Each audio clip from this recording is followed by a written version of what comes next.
I'm now traveling to the small desert town of Mojave, where I'll spend the night before exploring the Red Rock Canyon State Park in the old mining town of Randsburg.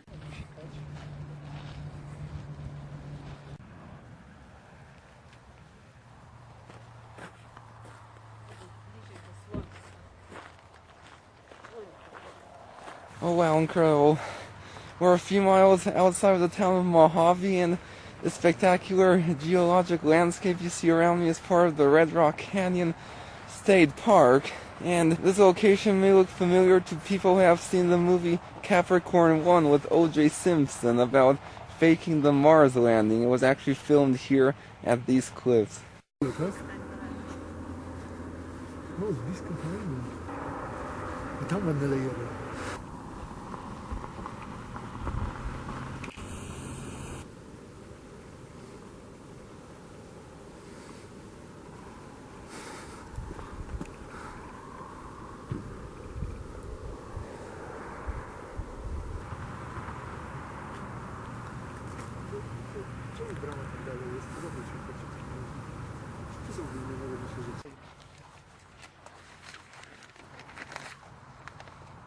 Oh wow, absolutely spectacular landscape.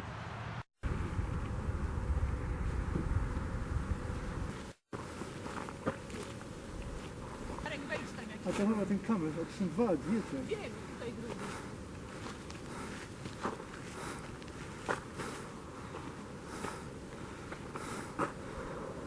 Chcesz zdjęcie? Z nim daj.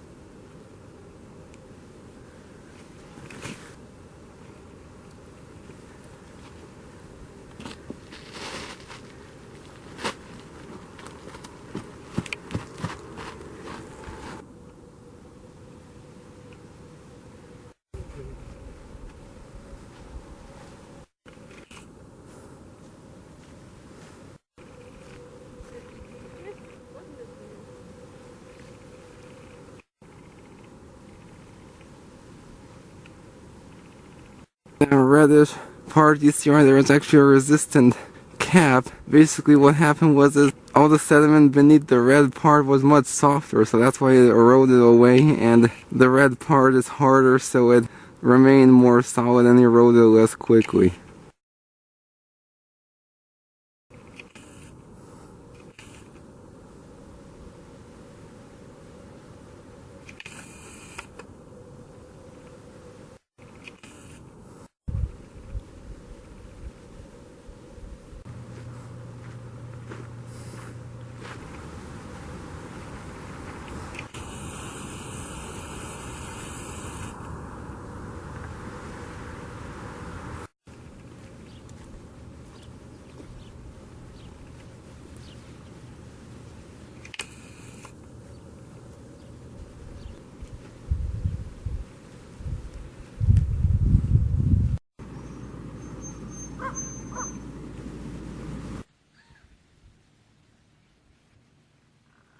Tobacco and more, we are smoking.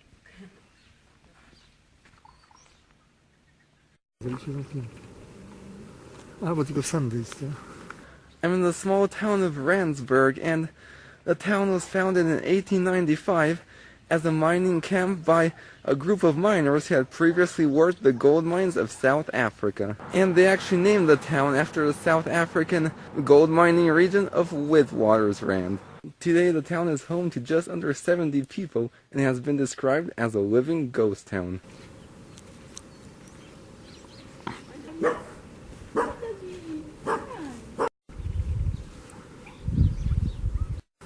Dzisiaj go zamykają wszystko.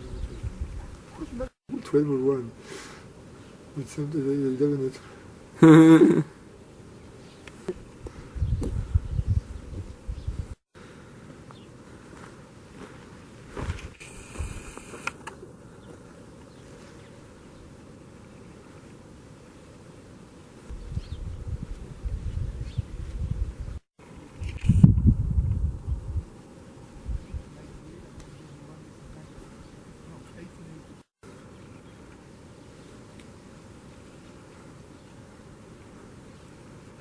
Alright, here's the town church.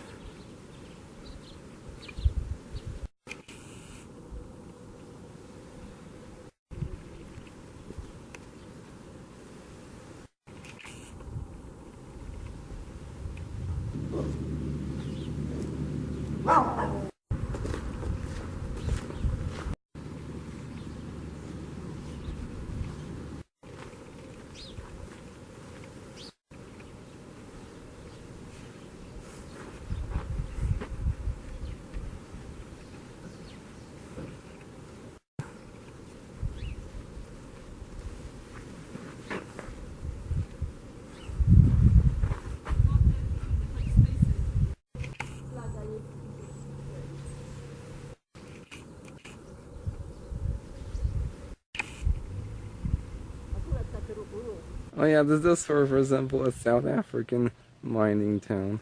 And as you can see from this street sign over my shoulder, there's also a town called Johannesburg right nearby. Man, all this is making me want to go to South Africa. But I'm not heading to South Africa, unfortunately. Instead, I'm heading east to the Death Valley National Park. There I'll visit the Wild Rose charcoal kilns and Mesquite Flat sand dunes before touring the Artist Drive.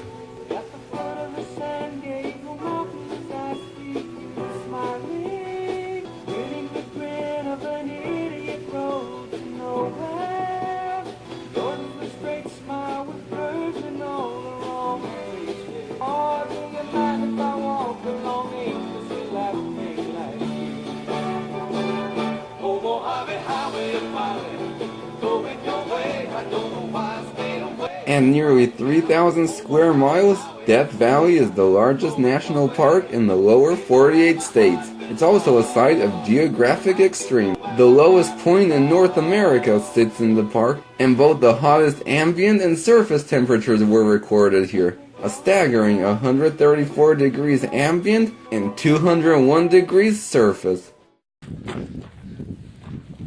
There is one to Mojave.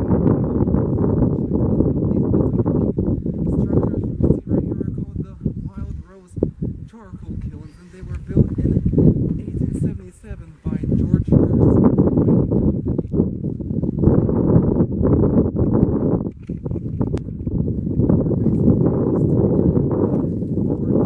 Which was later used to fire up the nearby smelter.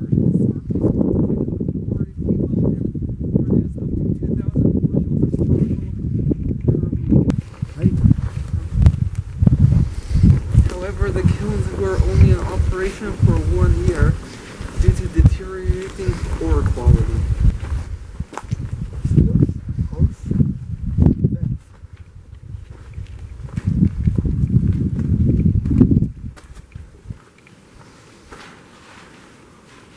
Oh yeah, here I can hard to see, but you can actually see the blackened walls and ceiling from the charcoal burning.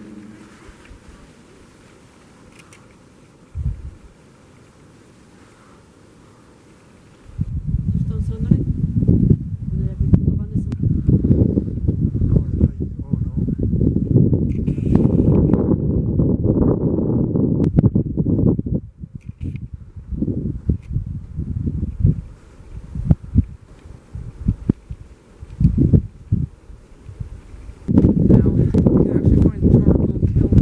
Throughout the western states, most famously in Nevada. There are also some in Utah and Idaho, but these ones here are actually the best surviving charcoal kilns in the western United States.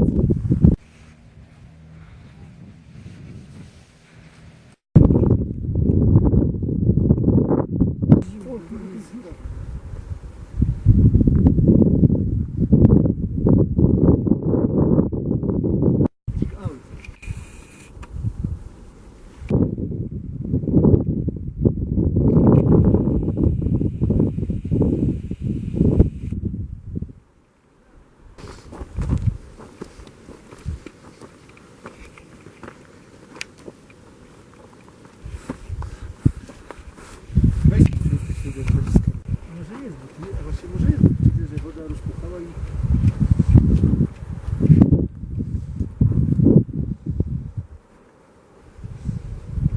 It just ends right here.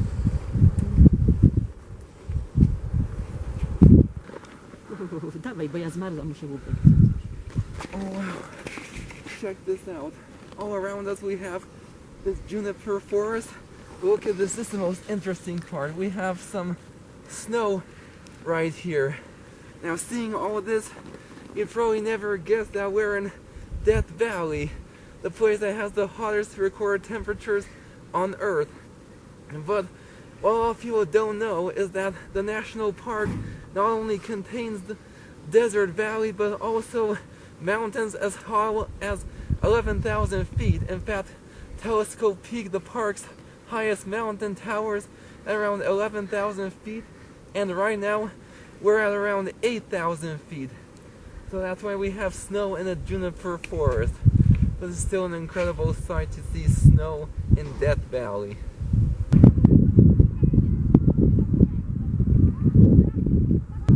These are the park's picturesque Mesquite Flat sand dunes, and they're called Mesquite Flat after this plant you see right here. How beautiful. I was hoping we'd catch them in the sun. They're beautiful golden color, but that's alright. We'll still check them out.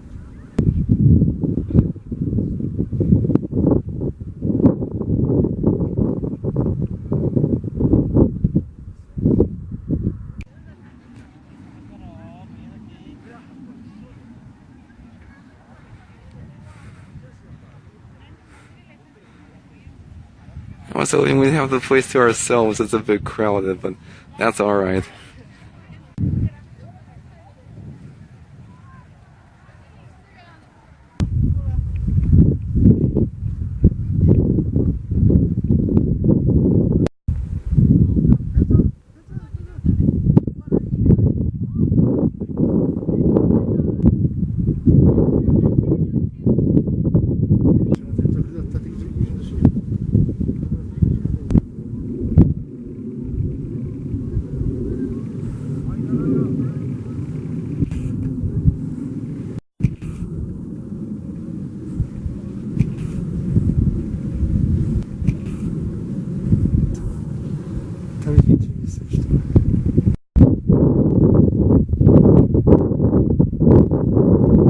We actually got really lucky because there's a government shutdown taking place right now, which means most of the park rangers are gone and the feed station is closed. So we get to visit the park for free.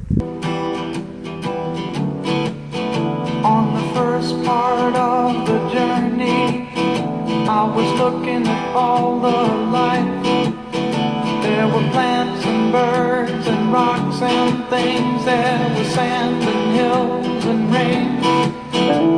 The first thing I met was a fly with a buzz and the sky with no clouds. The heat was hot and the ground was dry, but the air was full of sound. I've been through the desert on a horse with no name. It felt good to be out of the rain. In the desert, you can't remember your name, because there ain't no one for to give you no pain.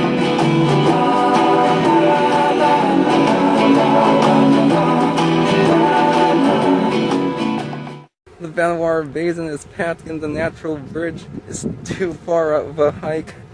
We decided to just do the artist drive instead. After 2 days in the desert sun, my skin began to turn red. After 3 days in the desert fun, I was looking at a riverbed, and the story it told of a river that flowed made me sad to think it was dead. You see, I've been through the desert on a horse with no name. It felt good to be out of the rain. In the desert, you can't remember your name, 'cause the rain. Oh wow, it's pretty cool that just a couple hours ago we were 8,000 feet high, freezing with snow, and now we're in the lowest point in North America. Incredible geographic diversity of Death Valley. I'm now traveling a few miles outside of the park to the region's famous Amargosa Opera House. After 9 days, I I let the horse run free, 'cause the desert had turned to sea. The ocean is a desert with its life underground and the perfect disguise above. Under the cities lies a heart made of ground. I'm in the almost abandoned town of Death Valley Junction. Behind me is the town's famous Amargosa Opera House. The Opera House is part of a large Spanish-style complex which was designed in 1923 when this area was a thriving railroad town. Today, the town is almost completely deserted, aside from the few people keeping this historic complex alive by running a hotel and restaurant. But from 1967 to 2012, spectators from all around the world flocked to this desert outpost to witness the spectacular ballet performances of Marta Beckett. This sucks. I really wanted to see the opera house inside. That's the main reason I stopped here, but apparently you can only visit with a tour that you have to schedule the hotel lobby, which I don't even know where it is. So that's too bad. I'm going to try to find a picture and show you what it looks like inside. The last stop on my Mojave road trip is Nevada's Ash Meadows.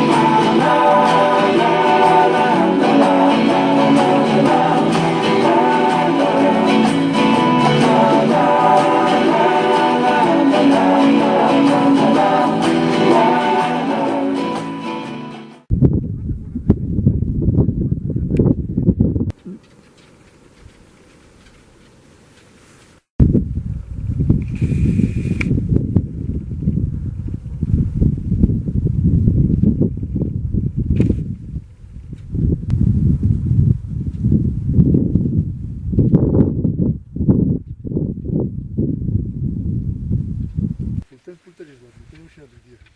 To nie wiedziałem, że w tym jest tutaj też pól. We're at the Ash Meadows National Wildlife Refuge just across the border in Nevada. Behind me you can see a natural spring. We got here a bit late in the day. When the sun's out, this has this beautiful turquoise blue color, but you can still see it a little bit. One thing that may surprise you is that Nevada actually has the most hot springs of any state in the US, and it's also the highest utilizer of geothermal energy.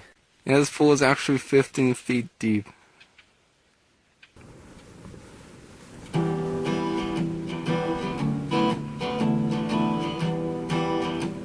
From the rocky hills of Arizona to the border towns of Baja to this incredible natural wonder, my journey through the American deserts turned out to be far more incredible than I ever imagined. Although the Sonoran has always been my favorite desert, the Mojave was always an ugly, barren wasteland to me. And although that is true to some extent, as I discovered, even the ugliest places can be full of beautiful gems. You've just gotta know where to find them.